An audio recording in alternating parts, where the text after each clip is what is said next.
السلام عليكم ورحمة الله. من الفضائية الإريترية نقدم لكم نشرة الأخبار والمستهل بأبرز العناوين. الاحتفال بذكرى فنقل من 7 وحتى 9 من فبراير. يصنع 10.5 مليون نقفة لبرامج رعاية الاجتماعية في القاش بركة. تذكير على أن الصور المعروضة في محلات الخدمية يجب أن تعكس ثقافة وقيم شعبنا. أول حالات وفاة بفيروس إيبولا في أوغندا منذ الإعلان عن السيطرة على المرض. البرازيل تهدد بالرد بالمثل إذا فرض ترامب رسوما جمركية.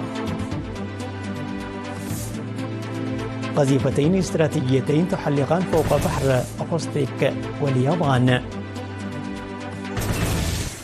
إلى التفاصيل. أعلنت لجنة الاحتفالات في إقليم شمال البحر الأحمر بأن الاحتفال بالذكرى 35 لعملية فنقل سينظم من 7 وحتى 9 من فبراير تحت شعار فنقل الخيار الصحيح، مشيرة إلى اكتمال الاستعدادات بتعاون الشعب وإدارة الإقليم وقسم الثقافة والرياضة ولجان فنقل وغيرها.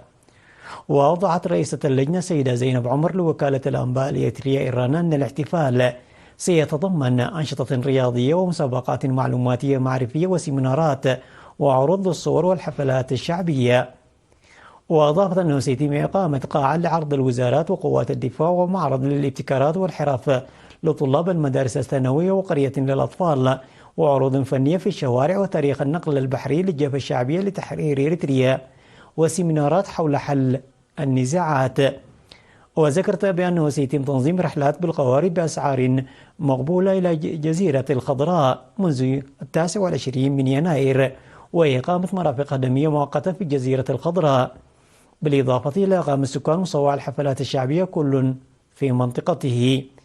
وأوضحت بأن الرياضيون من إريتريا وكينيا وأوغندا وجنوب السودان سيشاركون في منافسات نصف الماراثون شرق أفريقيا المعترف به من قبل الاتحاد الدولي لألعاب القوى، والذي ينظم سنويا بمناسبة ذكرى فنقل إلى جانب سباق العدو الجماعي.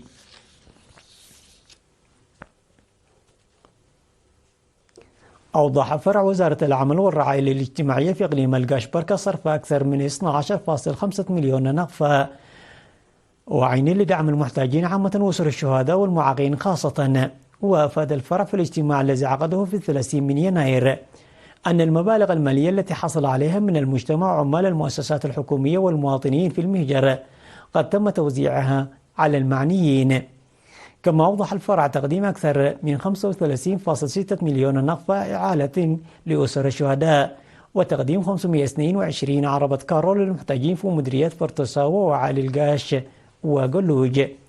وذكر مسؤول الفرع بالإنابة السيد تسفى جابرييل جابرسيلاس الدور الكبير للمؤسسات الحكومية والمجتمع في إنجاح البرامج، موضحا منح الأولوية هذه السنة لإعادة ديون القروض والدفع بالدعم المجتمعي لأسر الشهداء والمحتاجين ومكافحة الأعداء الضارة وتأهيل المعاقين وتقييم برامج التأهيل. ودعا حاكم إقليم القاش بركة السفير محمود علي حروي إلى دراسة ومراقبة البرامج المنفذة لمكافحة الأعداء الضارة والقروض وتنفيذ مدروس للبرامج الدعم والتدريب المهني. وذكرت وزيرة العمل والرعاية الاجتماعية السيدة لؤلؤ جبراب جميع المعنيين في القطاعين العام وشبه العام لاتباع وسائل المراقبة والتنفيذ بناء على قانون العمل وتقييم نتائج المساعدة المقدمة من حين لآخر، مؤكدة الاهتمام بتنمية القدرات البشرية.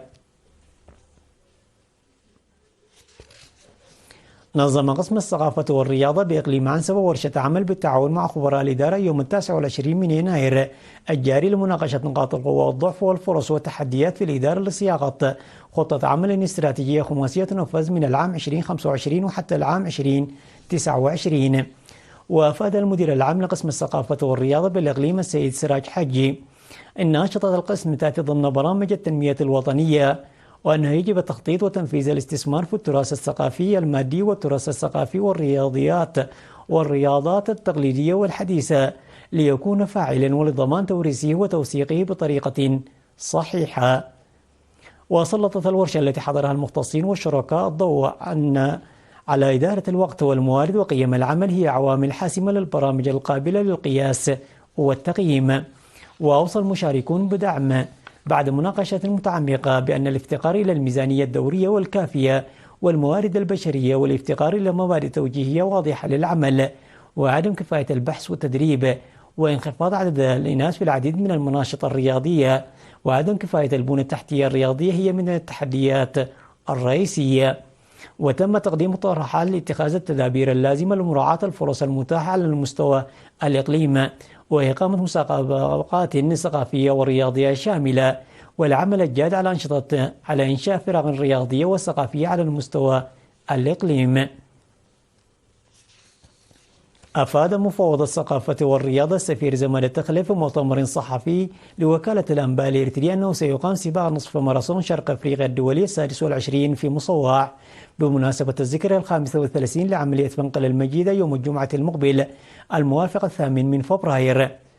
وسيشارك في هذا الحدث الدولي المعترف به من قبل الاتحاد الدولي عداءون من كينيا وأوغندا وجنوب السودان وعداءون محليون من الإقليم الجنوبي والأوسط والقاش بركة وشمال البحر الأحمر بالإضافة إلى نادي دندن التابع لوزارة الدفاع والعدائين الفرديين.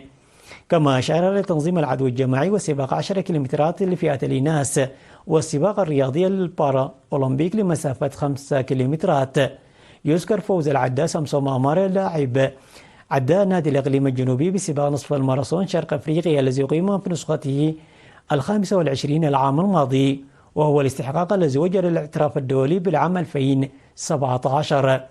الجدير بالذكر بأن العداء أرون كفلين من نادي الإقليم الأوسط يحمل أفضل توقيت وطني في استحقاق نصف الماراثون بزمن وقدره 21:61 دقيقة وثانية 1.8 أجزاء من الثانية والذي سجله بالعام 2019. حث قسم السياحة بإقليم عنسبة المواطنين على الاهتمام الكبير على ضرورة عرض المؤسسات الخدمية صور تمثل الثقافة والهوية الإريترية إلى جانب خدماتها. وأوضح مسؤول فرع ترخيص العمل ومراقبة الجودة المؤسسية بإدارة السياحة بإقليم عنسبة السيد هابتا جابر منغوستو أنه سيتم تقديم المنشورات والتوجيهات المستمرة لمقدمي الخدمات حول أهمية الصور الفوتوغرافية في نقل الثقافة والتاريخ والهوية. وأضاف السيد هابتا جابر أن البرنامج التوجيهي الذي خطط له لم يتم تنفيذه بشكل صحيح في هذا الشأن باستثناء عدد قليل من المؤسسات مؤكدا أنه سيتم اتخاذ خطوات جادة لتنفيذ البرنامج هذا العام. وذكر أن المهمة ليست متروكة لوزارة السياحة وحدها وأنه يجب على الإدارات المدن ومكاتب القانون والنظام والشركاء الآخرين الضغط من أجل ذلك. يوجد حوالي 750 مؤسسة خدمية في إقليم عنسبة. أفاد مسؤول قسم الولادة في مستشفى أوروتا المرجعية الدكتور حبت السلاسة زرأزقي أن القسم يقدم خدمات جديرة بالسنة للنساء في سن الإنجاب لضمان سلامة الأمومة والطفولة.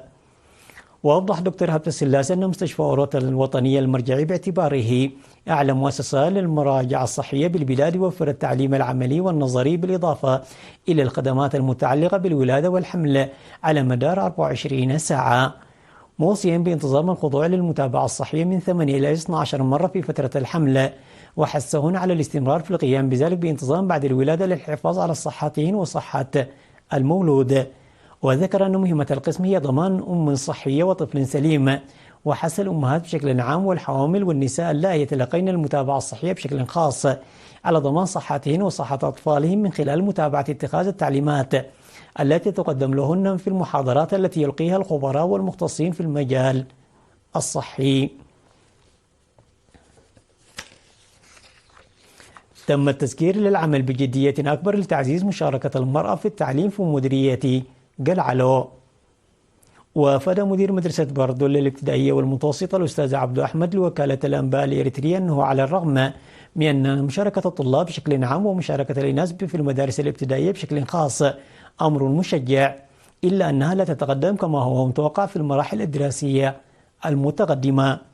وأشار إلى أن بعد المسافات من المدارس وزواج القاصرات وعدم الاهتمام من بين التحديات الرئيسية مضيفا أن مشاركة الطلاب ستتضاعف نتيجة الحملات والمحاضرات التوعوية المستمرة. واختتم المعلم عبد تصريحاته بالتأكيد على أن العمل المتضافر بين جميع الجهات المعنية أمر بالغ الأهمية للوصول إلى المستوى المنشود. تستقبل مدرسة بوردو للابتدائية والمتوسطة في العام الدراسي 2024-2025 227 طالبا، من بينهم 79 طالبة. الأخبار العالمية بعد فاصل قصير.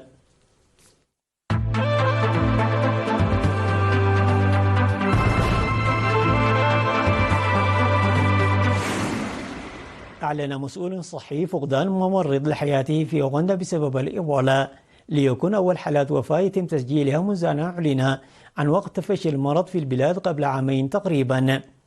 وقالت السكرتيرة الدائمة لوزارة الصحة للصحفيين أن الممرض كان موظفا في مستشفى موغولو الذي يستقبل الحالات المرضية من المنشآت الطبية الأخرى في العاصمة كامبالا. وأضافت أنه تم تأكيد إصابته بسلالة الإيبولا من خلال الفحوصات اللازمة التي تجرى بعد الوفاة، وأنه أصيب بالحمى في أول الأمر. وفيما يتعلق بالأشخاص الذين كانوا محيطين به تم تحديد ما لا يقل عن 44 مخالطا ضحية، بما في ذلك 30 عاملا صحيا ومريضا في مستشفى مولاغو وفقا لوزارة الصحة الأوغندية. قال الرئيس البرازيلي لولا دي سيلفا أن الحكومة سترد بالمثل إذا قرر الرئيس الأمريكي دونالد ترامب فرض رسوم جمركية على أكبر اقتصاديات أمريكا اللاتينية. وأضاف دي سيلفا في مؤتمر صحفي في برازيليا: الأمر بسيط جدا، إذا فرض الضرائب على المنتجات البرازيلية فستكون هنالك معاملة بالمثل، وفق ما نقلته وكالة رويترز للأنباء. وأشار إلى أنه يود أن يكون هنالك احترام متبادل بينه وبين ترامب بوصفهم زعيمين منتخبين بطريقة ديمقراطية. وكان ترامب قد تعهد قبل تنصيبه بفرض رسوم جمركية باهظة تتراوح ما بين 10 و20% على الواردات العالمية إلى الولايات المتحدة و60% على السلع القادمة من الصين. نفذت قاذفتان حاملة للصواريخ الاستراتيجية من طراز تو 95M تحليقا فوق المياه المحايدة لبحر أوخستك واليابان، حسب ما أعلنت وزارة الدفاع الروسية. وأشارت الوزارة إلى أن التحليق استمر أكثر من 8 ساعات، حيث نفذت أطقم المقاتلات مرافقة جوية للقاذفتين. وأضافت الوزارة إلى أن مقاتلات أجنبية كانت تراقب الطائرتين الروسيتين في مراحل معينة من التحليق. وقامت طائرات قاذفة استراتيجية والتي تشكل جزءا من الردع النووي الروسي برحلات جوية في الأشهر الأخيرة فوق البحر الأسود وبحر البلطيق وفي القطب الشمالي. شهدت منطقة بورتاني في غرب فرنسا فيضانات خطيرة بفعل المنخفض الجوي إيفو، مما دفع السلطات إلى رفع التحذير إلى المستوى الأحمر في 3 مقاطعات. ورفعت السلطات التحذير إلى المستوى الأحمر في مقاطعات إل آي فيل والمار وأتلانتيك موريبيان، مع مخاوف من ارتفاع منسوب المياه في 3 أنهر رئيسية.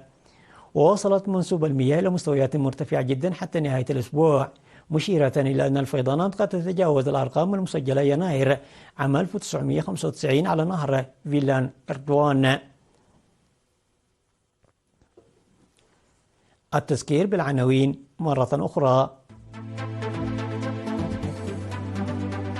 الاحتفال بذكرى فنقل من 7 وحتى 9 من فبراير. 12.5 مليون نفر لرعاية البرامج الاجتماعية في القاش بركة.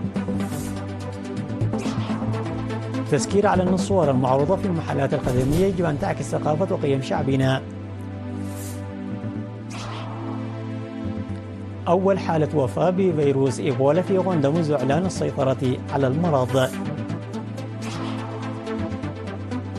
البرازيل تهدد بالرد بالمثل إذا فرض ترامب رسوما جمركية.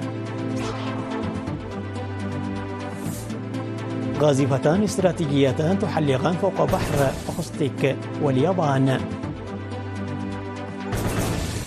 وصلنا إلى ختام النشرة التي قدمناها لكم من الفضائية الإريترية. إلى اللقاء.